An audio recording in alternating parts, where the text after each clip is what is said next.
Hey everyone, it's Will, Gamer Dad, with another video for you.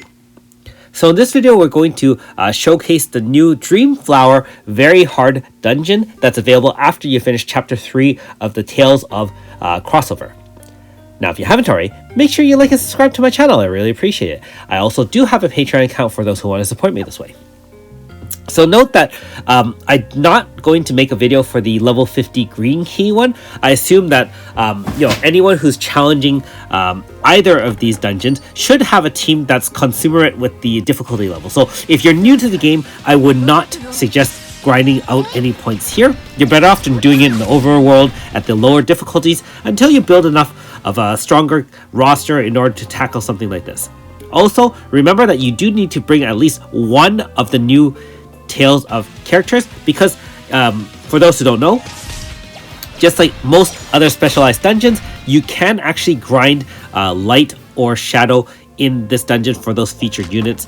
If you bring more than one, I'm not sure how they choose which one gets it. I'm assuming that it's only a 1 in 5 chance or the 20% chance for the red keys, and 1 in 10 chance or 10% chance of getting a lighter shadow using the green keys. Also, one thing is that there are the standard 3 areas, 5 encounters per location, and there are also 2 sparkles that you can actually pick up some cooking materials. Now, if you are planning to use keys in this dungeon, and I actually don't recommend it for some thoughts that I'll share a little bit later on in this video, but make sure you do have some encounter plus badges. There is one found in this collab. I believe the other one should be from Boss Rush. I can't remember exactly. Or if you have access to the main story Grasta, or you can use encounter plus for those instead. Again, newer players probably don't have access to that, so I do understand that as well.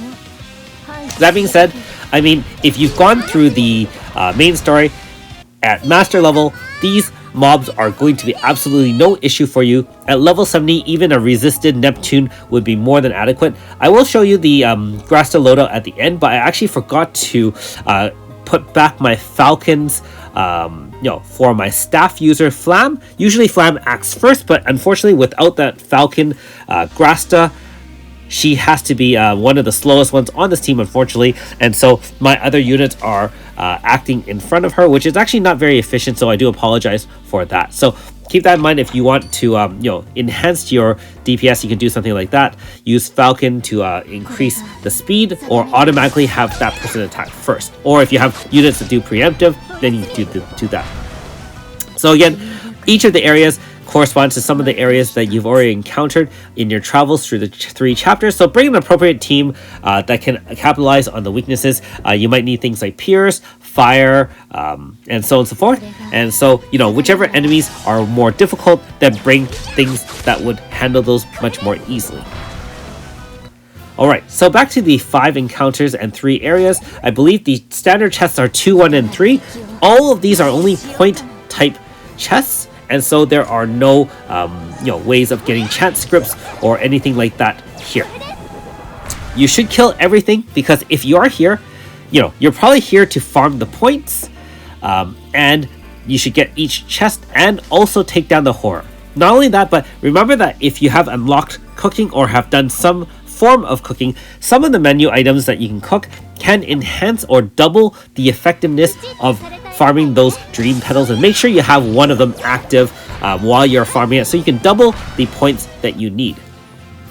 So if you can see the icon underneath the map, that kind of pot there, I have one active from my overworld farming, which I was actually farming more cooking materials in certain areas in order to kind of get everything done and all the achievements. I know it's a little bit of a waste of time, but let's be honest, I mean, you have to do the different things to enjoy the game. There are obviously things like super bosses and other things to do, but even just the more laid back thing like finding burrowing owls or doing some cooking is a much needed break, especially given the volume of playing that most of us have been doing over the last couple days. Keep it in mind, this update has only been out like 48 hours, and I know most of you have not only finished the storyline before me, they probably have all the weapons, all the gear, probably killed all the super bosses, and so on and so forth. So I know I'm a little bit behind, but this video is definitely more for players who are a little bit more casual, maybe have taken some time, or let's be honest, if you have a job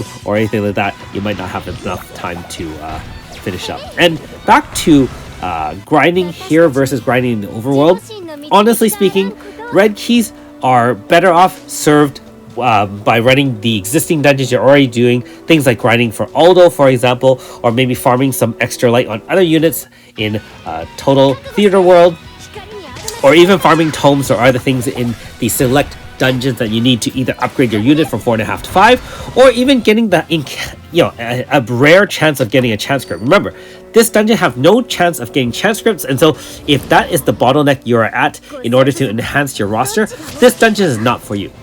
Not only that, but as much as you can say I'm grinding out extra points here, I mean, if you are willing to put some time into grinding on the overworld, I know some of you have used macros in the past, or if you can just hard grind, you can definitely do that. I mean, just set your encounters to as high as you can using the encounter plus badges, or even encounter plus Grasta ore, and just walk around, kill everything, get all your cooking materials, do everything in one go, and you'll get there in no time. Like, even for me, taking a little bit of time to grind out, I think I have 100,000 points already unlocked for this collab.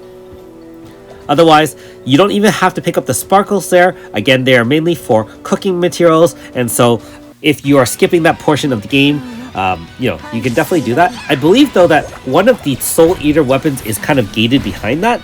Not sure because I haven't encountered that, but if I do, I will be sure to let you know. I know of the other ones that you can't find. The sword should be in a quest through Ratley, and one of the other ones I think is through a quest in El Zion. So I haven't done those yet. Just finished chapter 3 now, and instantly try to go through this dungeon once with my dungeon team. Again, I know I'm a little bit spoiled using Flam.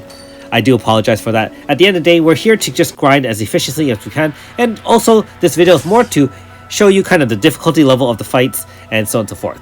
Of course, we are facing the final boss in this particular dungeon. Not much HP. I mean, a couple million is more than enough.